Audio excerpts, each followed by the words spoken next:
Hello guys, আমি আজকে তোমাদের শুটকি মাছ রান্না করে দেখাবো।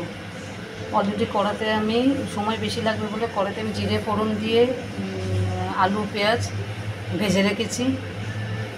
আর একটু জিরে গুঁড়ো একটু রসুন গুঁড়ো দিয়েছি, দিয়ে আলু পেঁয়াজটাকে ভেজে রেখেছি। তারপর দেখো এখানে শুটকি মাছটাও আমি ভেজে রেখেছি নুন হলুদ দিয়ে। তারপর এখানে আমার আছে আদা বাটা, লঙ্কার গুঁড়ো, হলুদ গুঁড়ো, রসুন, আর লাগবে হচ্ছে তোমার চিনি দেবো, টমেটো সস দেবো, আর লবণ দেবো। চলো গ্যাস অন করি। গ্যাস অন করে দিলাম।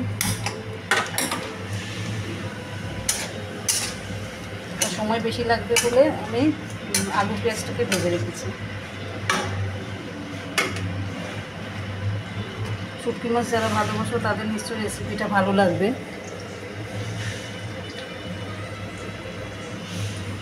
এবার আমি দিয়ে দেবো হচ্ছে তোমার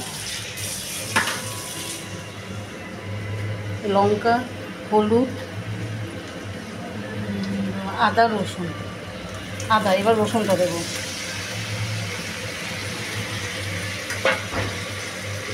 এবার রসুনটা দিচ্ছি। রসুনটা একটু বেশি করে দিতে হয় শুটকি মাছে, না হলে ভালো লাগে না।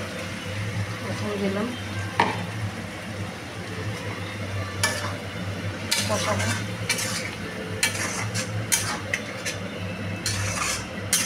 একটু জিরে গুঁড়ো আমি আগেই দিয়ে দিয়েছি ভাজার সময়। এবার দিলাম লঙ্কা, হলুদ, আদা, রসুন দেওয়া হয়ে গেল।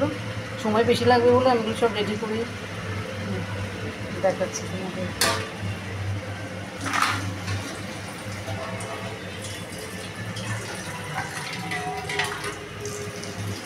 একটু জলও, বাটি ধোয়া জলটা দিয়ে দিলাম। একটু রসুনের যেটা ছিল ওটাও ধোয়া জলটা দিয়ে দিলাম। ধোয়া জলগুলো দিলে আরও টেস্ট হয়।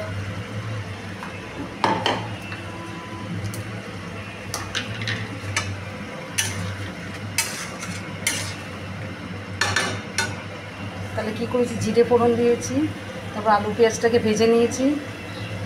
ভেজে নিয়ে একটু জিরে গুঁড়ো দিয়েও ভেজে নিয়েছিলাম। তারপরে লঙ্কা, হলুদ, আদা, রসুন দিয়েছি। এরপর আমি দেবো একটু চিনি, অল্প একটু চিনি দেবো। চিনি দিলাম, তারপরে লবণ।